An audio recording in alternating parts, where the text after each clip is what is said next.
Okay, hello everyone. This is my first HIREside chat, and I am absolutely delighted to have the main man, Dan Grantham, with me from Yo. This series by Hire is all about finding out about the people behind the roles. So it's not just about job titles. We find out a bit more about who people are and what they're about. So it's absolutely awesome to have Dan with me this afternoon, particularly when it's gorgeous outside and he's taking a break from the sun, I imagine. Dan, nice to have you. I'm going to throw it over to you to actually do a proper introduction because you'll do it much better than me. Cool, nice to see you, Sam. So yeah, I'm Dan. I work at Yo. Recently this year moved into kind of engagement and team comms role. Previously been kind of 4 years in recruitment before then, which is where I've met Sam and made a few acquaintances across the industry in HR. Nice, yeah. I think you're pretty well known for your extravagant LinkedIn posts more than anything, mate. I do like a little LinkedIn, although a little less prevalent now. Now most of my time is more on the internal facing comms we do in our own kind of social media. So I've had to hand over reins, unfortunately, hand over the keys to all the LinkedIn, Instagrams, but I'm just about to start exploring the world of TikTok, so that could be the next social. Yeah, I think TikTok is everyone's bloody talking about it. It's one of those things I have no idea about it personally. No, I can't figure out how I can see how it works. How I do my own videos, I've absolutely no chance. But I can quite happily scroll all day and watch people falling into golf ponds and getting hit by golf carts. And so how long have you been at Yo, Dan?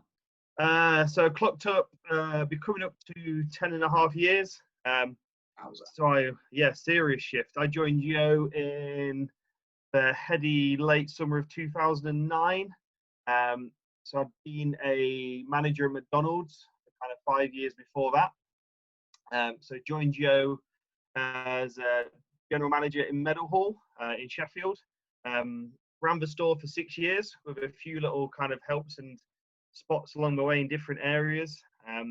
We was store number 40.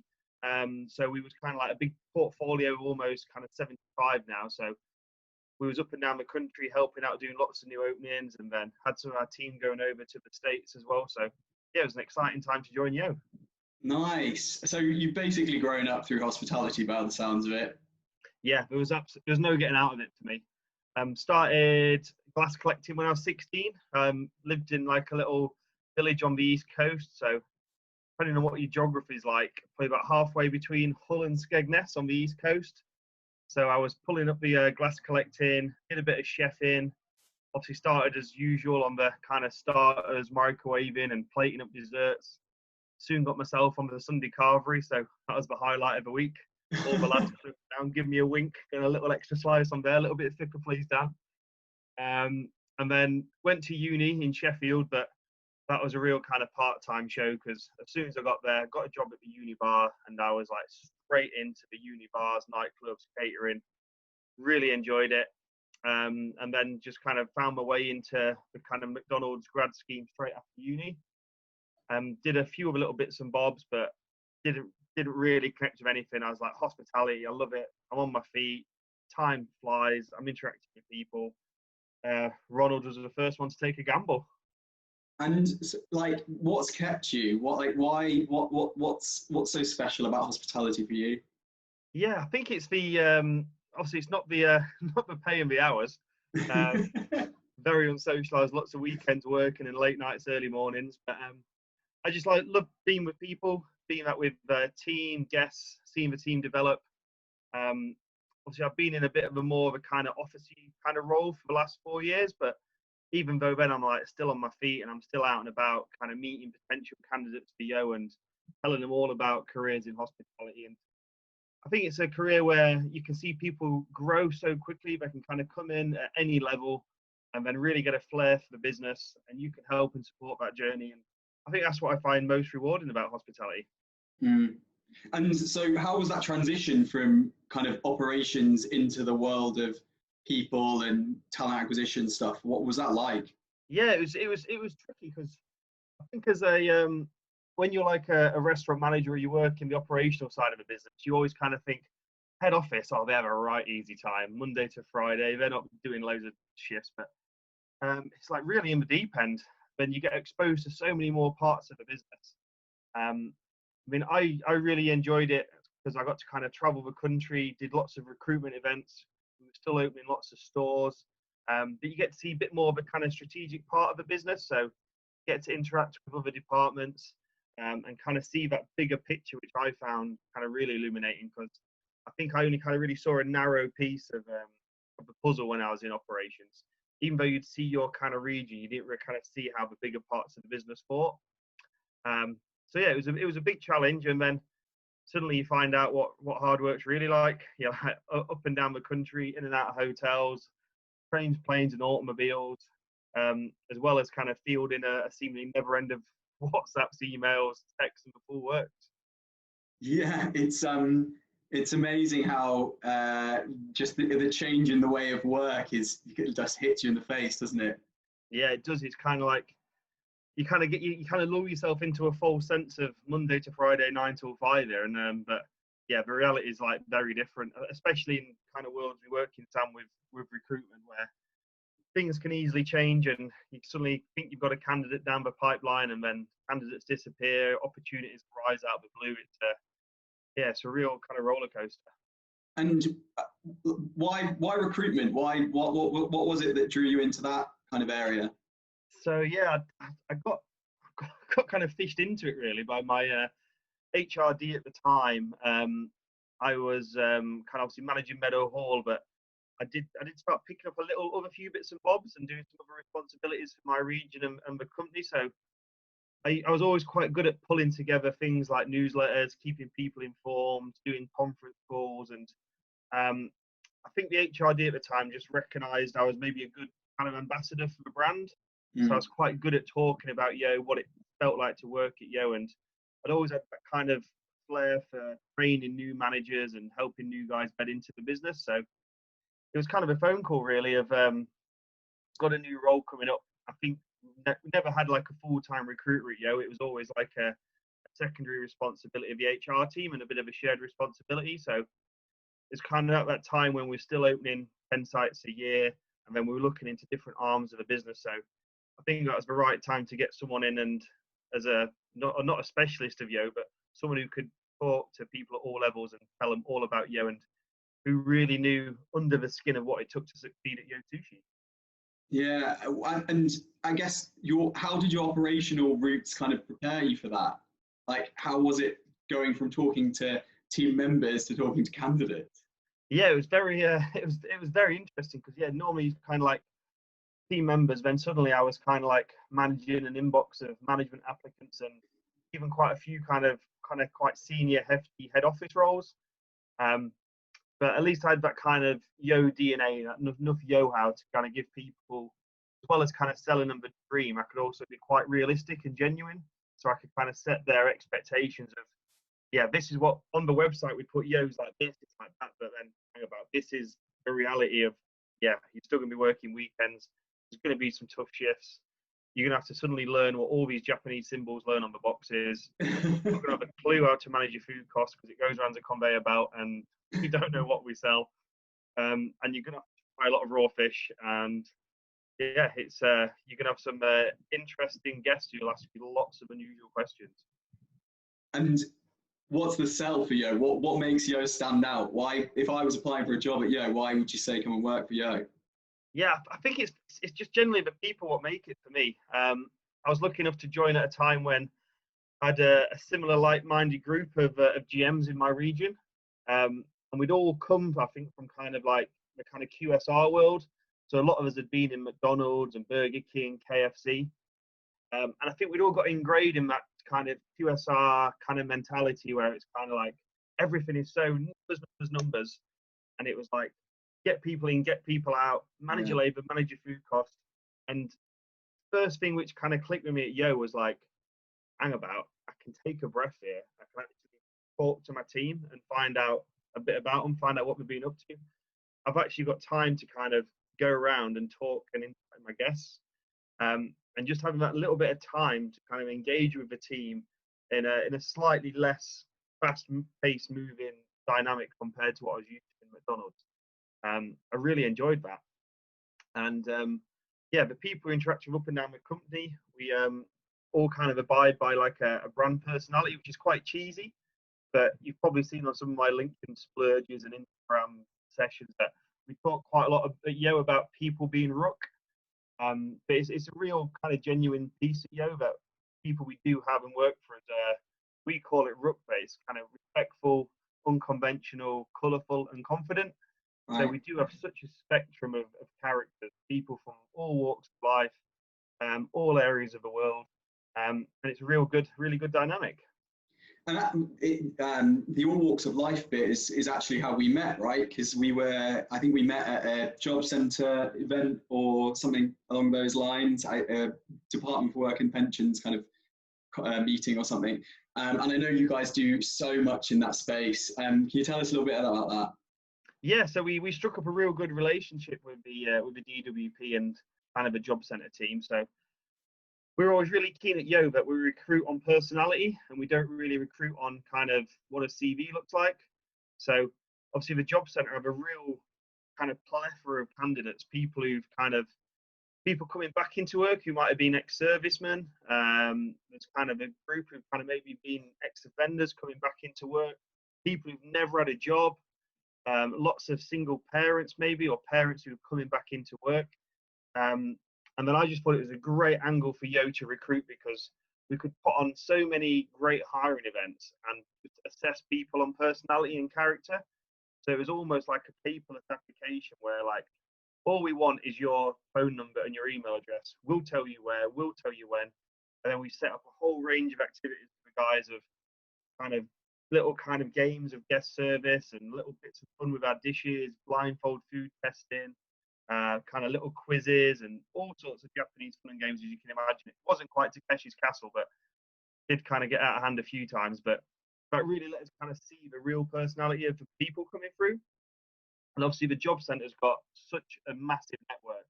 It's like we've really found it especially helpful when now we've moved into the world of kiosks and kind of retail operations.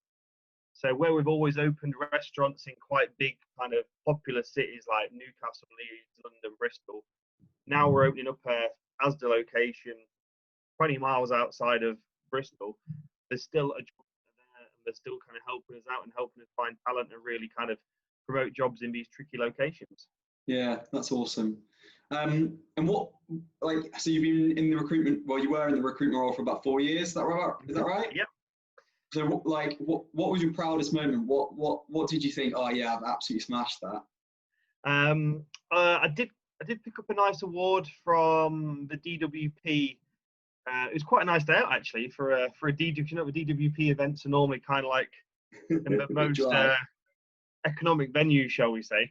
So they got a partnership together with Warner Brothers, and we did a day out there. And I think as a company, we picked up an award for innovations of working with the job centre, which was based around. We did a few activities in Edinburgh where we have 3 sites in Edinburgh. So we did like a once a week. Our teams would come in, do a big pitch to all the DWP candidates who were looking for roles. And that really spiraled a great local relationship. And we did some work experience in Plymouth and Cheltenham, which again was a really good pipeline of talent for the restaurants there to kind of have a constant rotation of people on our kind of 2-week work experience. And we also did some sector-based work academies. So we partnered up with Frankie and Benny's and Starbucks down on the South Coast. So we took, imagine on the South Coast, there's lots of ex-kind of Navy, Army personnel. So we did a bit of a 2-week classroom-based cooking, front of house, how a restaurant works. And then they came and did like 2 shifts in Yo, 2 in Starbucks, 2 in Frankie's. And then I think quite a lot of the guys got took on by one of the brands. So we gave them a bit of an exposure to the industry. So that was a nice little kind of accolade for the work we've done. And why is this stuff important to you? Like you see, like I've heard you talk about it before, and you're clearly very passionate about it. Why is it important to you? I just like to see people get a chance. I think there's a lot of we're talking about the DWP and people in the job centre in particular. I think people have a lot of stigma still, and kind of they always see that as a last resort for recruitment. Whereas I think it just took me that first couple of times to kind of go in a job centre and meet some candidates. And I'm like, there's some absolute gold here. There's some people with real talent. And like, if you don't know the backstory, like a lot of the time I'd be like, how's this person not in a job? Unbelievable. But then obviously you get a bit of a backstory. We've had a tough start in life, or they fell out with school, they've had a run-in with the law. There's so many things people are into at such a young age. And I guess I was just really passionate to like not let those early experiences and early holdbacks stop them from progressing a career. And then we've seen some great success with it. So and you do kind of find that the guys you get from a job centre, we've found they stay for longer as well, and we do retain those guys because they are really grateful for the opportunity, and they're really loyal to the brand who's kind of took a chance and going, hey, what, we'll give you a go, we'll train you, we'll get you into Yo. And then we've seen a lot of those guys have really good service lengths, as opposed to guess what we have tried to move to is like, still got lots of students work for us, but students is always kind of quite a short-term kind of population. So we're just trying to look at that a bit more kind of long-term talent planning strategy, really. Nice. And you're just stepping into a new role. So how many months is it now? Yeah, so very, very fresh. It basically started on January the 1st. So handed over recruitment reins to our 3-strong team of recruiters now. So okay, glad to say Yo's got a Phoebe, our new recruitment manager, joined us. She heads things up with Marta, who looks after our Tesco kiosks, and Marzana, who looks after our Panku kiosks in Asda. So they're all guns blazing, and then they were on a real roll with Marta, especially opened, I think it was nearly 40 Tesco sites did in 25 weeks at the end of last year. Wow. So imagine how busy that was, trying to find 50 managers and 50 teams. And then Marzana's just started that journey before the COVID crisis kind of kicked in, and we kind of got 6 Pankus open, 2 were pulled on the day, and then we're going to hopefully start sort of like back end of July, August. We'll be back out kind of 2 or 3 Pankus a week up and down the country. So nice. And how's it been handing over the reins and stepping into something totally new all over again? Yeah, well, I guess I kind of picked it up with, even when I was recruiting, I always had like this, I just love the comm side of the business. I really like that kind of putting together, whether it be a newsletter or helping put together a conference and kind of putting together the context for area meetings. I think between myself and our HRD, Ali, we kind of got our heads together and was like, there's really a full-time role in this kind of comms role. We need someone to kind of have that kind of footing with the kind of board and the exec and the ops teams, and be able to cascade those messages down through all our teams. And we've got quite a few comms platforms. We've got like an internal social media, and we've got like another thing we call Yo Mojo. Everything's got a Yo name, but there's lots of things where it's like, we're not really getting the most out of these. And if someone had the time and commitment to, right, I'm going to get my head down in here, how can I help get all this information from top to bottom, as well as do the 2-way feed as well, and make sure the opinions of everyone at Yo gets fed back up both ways. So yeah, I've really enjoyed stepping into it. And it's again, we're on a roll. We're on a bit of self-development. We're exploring internal communication. So doing a little bit of home learning while we're on a roll as well. And that's I mean, fair play. Like what are you doing? Because stepping into a new role is not easy, right? Particularly a kind of space that is totally different to maybe what you were doing before. What have you been doing to kind of equip yourself? Yeah, so I guess the COVID situation has just moved everything unfold as well. So before this, we had no idea what a Zoom call was, or what a crowdcast was, or what a 4th team involved. So we've had to move quite quickly there, and I've kind of January, February, I was still kind of handing over recruitment a little bit and helping the recruitment team, because obviously Phoebe was new to Yo, so she was kind of still finding her way into Yo, and Marzana and Marta had both stepped out of operational roles to go in recruitment. But at the moment, it's just been probably just kind of realised that importance of communication with the team. So we've been putting together, we do like a weekly, we've kind of blown the dust off the Yo Times, which was like a little illicit publication I used to put together as a restaurant manager for the team. And we've put all sorts of like mental health kind of fact sheets and resources out for the team. We have internal social media. So we get every week we get a member of the exec team does like a takeover. So one week it's our finance director Edward, and he talks about top finance tips and managing your finances and where to find advice if you do get into debt, and flag signposts, this kind of support. And our maintenance manager Mike always puts up like a weekly list of all the crazy national days what are going on. So we have people posting all sorts of there, from like National Dance Like a Chicken Day and Chocolate Fudge Cake Day and Draw a Bird Day. We've had some really obscure bits and bobs on there, as well as hosting. We have coffee and chat kind of sessions 3 times a week, where we have members of the exec do like a bit of a drop in, where anyone in Yo can dial in for half an hour, 45 minutes, and we just put together a bit of a script to ping a few questions. But we kind of open the forum up because people have got lots of questions at the moment. So yeah, lots going on, plenty of quizzes, and we even started playing a Yo Funhouse game where we get the Pat Sharp gear out and do a bit of Yo through the keyhole, bongo, bingo. It's a full-on game show. It sounds great. Sounds like you're offering loads for your teams, which is amazing as well. Like, this time has challenged us all in different ways. I guess, where are you going to for support? If you're putting so much energy into supporting all your teams, where are you getting support when you need it? Yeah, so we have a good setup. We have a platform called Yo and You, which is kind of like another one of our hubs, which is all around well-being and financial benefits. So it's got this whole arm of, you get money off at Asda, Tesco, Aldi, all the supermarkets. We kind of hose up some good deals. Like, I dread to think how much I've been spending on Sports Direct over the last few weeks. Assemble a home gym, home golf course, and a home cricket net. It's knocking the door down every day. But also in there, we have linked to some of our partners. So we work with Minded Minds. So I do work a bit with Chris. We have a catch up every fortnight or so, just to kind of have that kind of mental check-in. He's a really good listener, and kind of, as of the case, working from home is kind of like ups and downs. It's kind of I guess, especially when the weather's so nice and you're inside all day working away, and obviously it's a bit more of a lonely workplace we used to. So we used to being in the office at least 1 or 2 days a week, and out in restaurants probably another 2 or 3 days a week. So it is tough trying to kind of keep that routine. And then inevitably, because there's a small number of us at Yo still kind of working, we're all flexing across different departments. So you're suddenly having to kind of find out, like, I've had to learn a bit more about kind of payroll info, how to do with HR bits and bobs, like holidays, mat leave. So yeah, it's a real challenge. And we also work with a guy called Josh Connolly, who's a resilience coach, again through Minded Minds, and he does a session for us on kind of how to kind of maintain your resilience, good mental focus, as well as kind of recognize some of your strengths and weaknesses. Nice, really nice.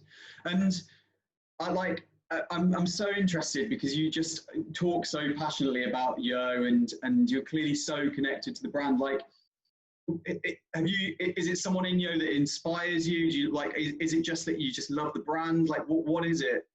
Yeah, it's probably a bit of both. It's I guess, like, I love the brand. So I've been here 10 and a bit years and never had a thought about having my nose turned anywhere else or thinking about a different kind of brand.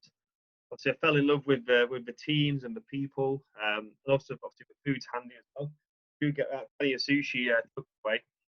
And yeah, it's the team at the top as well. There is a real kind of genuinely, how would it put it? It's kind of like, Yo, it's obviously a big company, but it's still small enough to care, and then people still do know each other, like, up and down.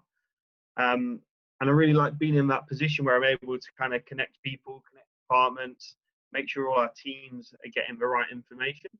And we've had some, really inspirational leaders. So I guess when I started, we had Robin, who's probably the most kind of iconic person to Yo. He was kind of CEO on and off for kind of 15, 16 years.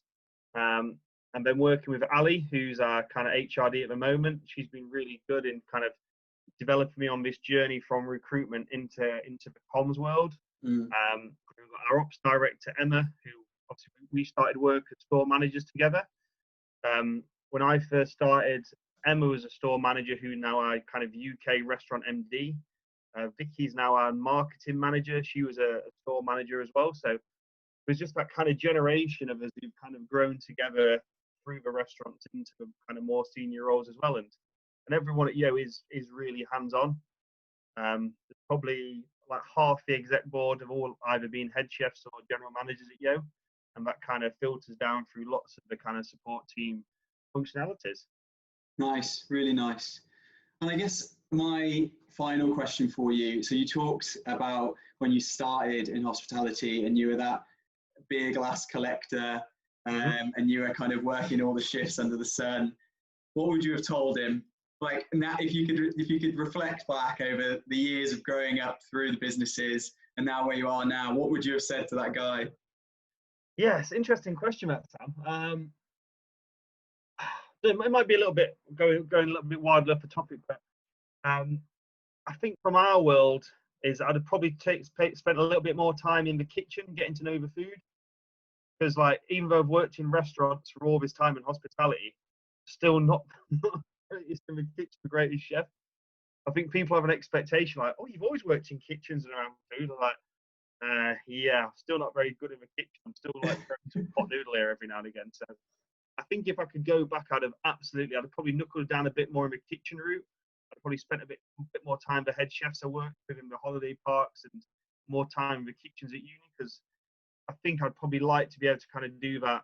You see like the amateurs on MasterChef, I'd like love to be able to kind of do that kind of cooking. And if I could have stuck with that kind of kitchen side, and I think a lot of people in the industry at the minute kind of it's all going to be about the food. So with moving in this COVID world, especially, which kind of no one saw coming, but everyone's got to be so hands-on with less kind of front of house, less hosting. So I think that knowing your menu inside out and how to operate each piece of your kitchen is so important for all our restaurant teams going forward. Nice, really nice. Well, it's been an absolute pleasure. You are my LinkedIn inspiration. I genuinely want to be more like you when you were posting all left, right and centre. So thank you so much for just spending 20 minutes or so having a chat. We really appreciate it. And it's just really nice to hear about this amazing kind of growth from operations into the world that we all work in. I think you're an awesome role model for people, particularly in ops, that want to kind of pursue that career into people. So I think it's awesome. So thank you. Nice one. Thanks, Sam. And yeah, it's probably a good, I guess a lot of people in ops as well kind of don't see a few of the other kind of roles and functions of restaurants. I think everyone kind of gets a bit bucketed sometimes into like, right, I must be a general manager, I must be an area manager, ops manager, but there's these other worlds of finance, marketing, HR. So yeah, keep those options open. And there's some great kind of development out there as well at the moment. There's so many places giving away free courses, whether it's Springboard, UK Hospitality. I see Google's doing quite a lot. Microsoft. There's so many chances now to kind of learn a new skill, learn a new angle. So this is really the time to go for it. Amazing. Thank you, buddy. I will catch up with you really soon. Nice one. Cheers, Sam.